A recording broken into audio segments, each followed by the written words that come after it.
Bonjour à tous et bienvenue dans Horizon, le podcast qui met en lumière celles et ceux qui construisent leur avenir autrement. Aujourd'hui, on reçoit Maxime, étudiant en première année ici chez FASUP. Et donc, on va un peu parler de ses expériences dans l'alternance, son parcours et ce qui le motive. Donc, pour te situer un peu, Maxime, est-ce que tu peux te présenter brièvement ? Donc, je m'appelle Maxime Kadouri, j'ai 18 ans et là, je suis en première année de BTS MCO à FASUP. Donc, voilà.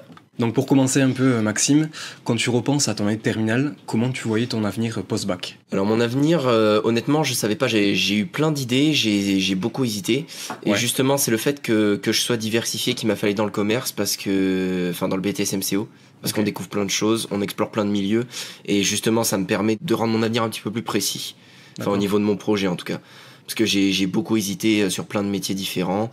Et justement, le commerce, je me suis dit que j'allais en découvrir suffisamment pour peut-être me réorienter plus tard. Surtout que le MCO, ça ouvre plein de portes. Ouais, ça c'est large. Et avant ça, t'avais déjà un projet concret ou c'était vraiment la découverte quand t'es arrivé en post-bac ? Honnêtement, post-bac, c'était la découverte totale. Je me cherchais. Encore un petit peu aujourd'hui, même si je me suis quand même vachement plus orienté.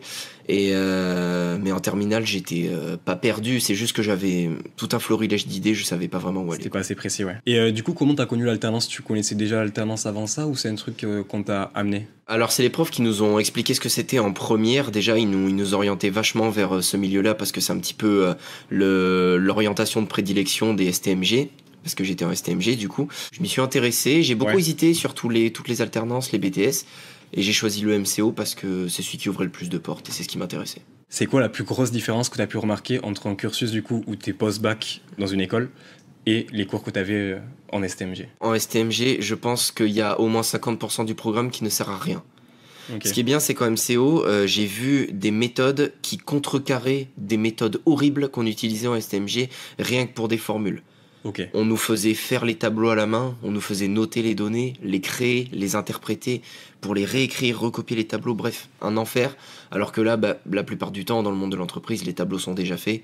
À la limite, faut les compléter, faire les calculs, certes, faut connaître les formules, mais pas besoin de connaître par cœur des tableaux inutiles, alors qu'aujourd'hui, ça sert plus à rien de connaître ça.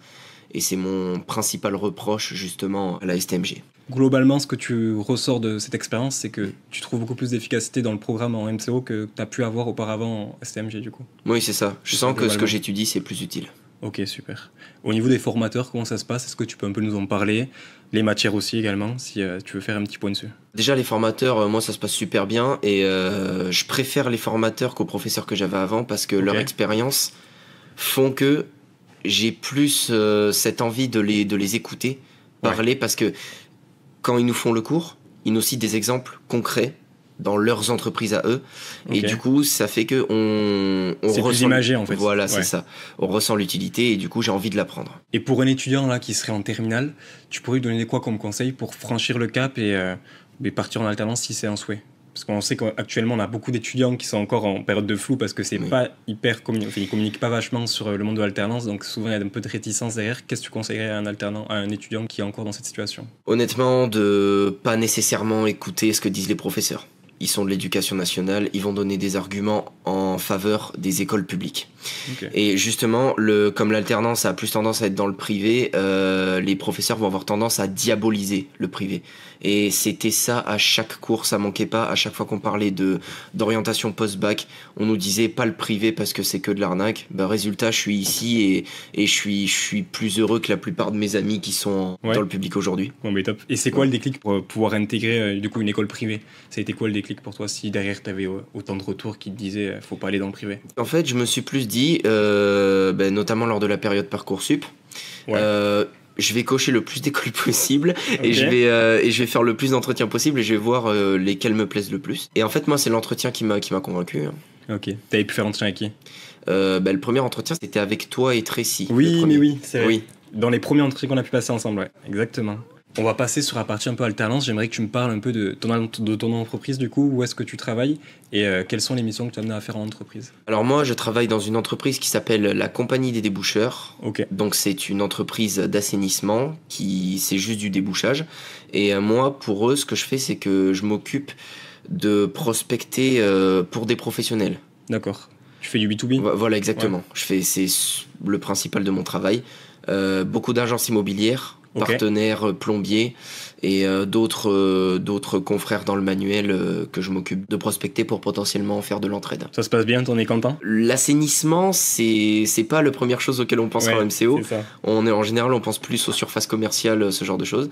Mais justement, je me suis dit que ça serait un défi de vendre quelque chose qui est difficilement vendable. Un débouchage de toilettes, c'est pas un service en plus. Voilà, c'est pas forcément hyper vendeur, mais pourtant, c'est quelque chose dont les gens ont beaucoup besoin. Du coup, c'est intéressant d'explorer ce milieu-là et d'avoir des connaissances là-dedans aussi. Pour toi, du coup, Maxime, toi qui es en première année, t'as intégré le monde du travail depuis pas longtemps, ça reste assez récent. Comment t'arrives à allier la partie équilibre, vie professionnelle, vie personnelle et en même temps la révision des cours quand même qui prend un peu de place aussi? Alors c'est très simple, semaine de cours je révise les cours, semaine de taf, je suis au taf la journée et le soir si j'ai le temps, parce que du coup le soir, comme j'ai pas de devoirs en semaine de travail, j'en profite pour faire des activités un peu externes. J'essaye quand même de relire mes cours. Je le fais au moins 2-3 fois dans la semaine. J'essaye en tout cas. C'est bien. Quand j'essaie de m'y tenir. Je m'y tiens pas tout le temps, mais j'essaye. Mais j'ai un téléphone de travail et moi je suis intransigeant là-dessus. Il est 18h, je suis sorti du bureau. Enfin, des fois je fais des minutes sup, mais tu vois ce que je veux dire. Je sors du bureau, j'éteins mon tel pro et il n'y a plus de travail. Il faut vraiment, faut pas avoir peur auprès des patrons de faire cette dissociation-là. C'est vie pro, vie perso. Après, il peut y avoir des exceptions comme il y a une urgence, ton patron t'envoie un message. Tu peux répondre, mais tu peux pas. Moi, je suis pas d'accord avec le fait de faire carrément des tâches pendant, genre le soir. Si mon patron, des fois, il m'a déjà appelé en urgence, est-ce que tu peux juste m'expliquer comment on fait ça sur le logiciel, parce que c'est toi qui l'utilises. Je lui réponds, je lui dis on fait ça, évidemment. Je suis pas inhumain non plus. Bien sûr. Mais s'il m'avait demandé par exemple, d'appeler un client, j'aurais dit non. Ça, c'est une tâche que je fais la journée, j'aurai tout demain pour le faire. Et au niveau de l'accompagnement que tu reçois du coup de la part de l'école, comment tu le ressens? Ça va à travers quoi pour toi? Et qu'est-ce qui t'a aidé dans ça? Franchement, je me sens super suivi parce que déjà les visites en entreprise, le fait de mettre à jour régulièrement, ça permet de faire en sorte que les patrons soient aussi investis plus ou moins dans l'école d'une certaine manière, de leur rappeler un petit peu que tu es aussi un étudiant à former, parce que parfois il y en a qui malheureusement en ont besoin, même si c'est pas tout le temps. Voilà. Mais ça permet que tout le monde soit en cohésion, ça permet de faire une synergie et que tout le monde se suive, et c'est intéressant. C'est cool, Tu parlais de cohésion du coup dans ta classe. Est-ce qu'il y a une bonne ambiance dans les cours? Est-ce que vous arrivez à vous voir même hors cadre? Ça se passe comment plus ou moins? Tout se passe super bien, il y a une super ambiance dans la classe, il n'y a pas de mésentente, enfin en tout cas pas que je sache, ou alors en tout cas il n'y a pas d'embrouille, on est soudés, il y a une bonne synergie, c'est cool. Donc là tu es en première année, tu vas passer en deuxième année, tu auras le BTS du coup dans un an. Après le BTS tu te projettes sur quoi là pour l'instant? Je me projette sur un bachelor sûr. Bachelor sûr? Voilà, sûr et certain. Master, on verra si j'ai le motif. Mais déjà, j'aimerais au moins avoir un petit bachelor, ça serait sympa, un petit bac plus 3. Est-ce qu'il y a une chose que tu retiens depuis le début de cette année, un événement qui t'a marqué ou une expérience que tu as subie qui t'a marqué? Alors, il s'est passé beaucoup de choses, mais je me rappelle d'un compétence plus qu'on avait fait en cours. Si je me rappelle bien, c'était un coach sportif pour les pilotes de l'armée de l'air. C'était Bernard Cailleul. Bernard Cailleul, voilà. Il nous a fait un cours sur la gestion du stress, gérer ses émotions avec la respiration, travailler le sommeil. Respiration, du coup, sommeil, Pour gérer ses responsabilités, notamment quand on est manager ou patron. L'importance du sommeil et de la respiration, ce genre de choses. Pour situer un peu, je vous explique un peu ce que c'est Compétences Plus. Ça va être un module que nos étudiants vont avoir une fois par mois où ils vont rencontrer un intervenant donc, sur différents sujets. Souvent, au début de l'année, ce qu'on aime bien faire, c'est gestion du stress, justement, parce que c'est souvent des nouvelles expériences pour eux aussi. Ils sont amenés à rencontrer des nouvelles situations en entreprise. Donc, parler à un client, c'est pas toujours facile. Ça les pousse à être plus avenants, à mieux s'exprimer à l'oral et derrière, du coup, être plus efficace en entreprise. Donc, Maxime, on a pu évoquer ton projet à court terme. Tu nous as parlé d'un bachelor. Oui. Est-ce que tu as un projet à long terme, une profession ou un cœur d'activité que tu vises? L'un des principaux domaines dans lequel j'aimerais travailler, c'est le hardware. Donc, la vente de périphériques, d'ordinateurs, pourquoi pas jeux vidéo aussi. J'aimerais bien travailler là-dedans parce que je m'y connais. Il y a encore beaucoup de gens qui ont du mal à faire des choix concernant les périphériques dont ils ont besoin. Et c'est très important, notamment les étudiants, même les parents, ils savent pas forcément quoi prendre et j'aimerais bien m'orienter là-dedans, ce serait sympa. Et sinon, après, pour parler plus de manière hiérarchique, m'orienter vers des postes avec une plus haute responsabilité, c'est-à-dire gestion d'équipe, un petit peu plus de management. Parce qu'aujourd'hui, en entreprise, j'en fais pas. Parce que mon équipe, c'est mes 2 patrons et moi. Oui, donc t'es vite limité en termes de management, Mais c'est pour ça, peut-être que pour mon bachelor, je vais essayer d'explorer d'autres choses. Ok. Mais voilà. Et donc, est-ce que tu as commencé à mettre des actions en place pour pouvoir intégrer ce projet-là? Bon, je vais parler de mon stage vite fait, mais je l'avais fait à Darty et j'avais demandé à ce qu'on me place dans le rayon ordinateur et j'étais déjà assez... T'avais déjà une appétence pour ça, ouais.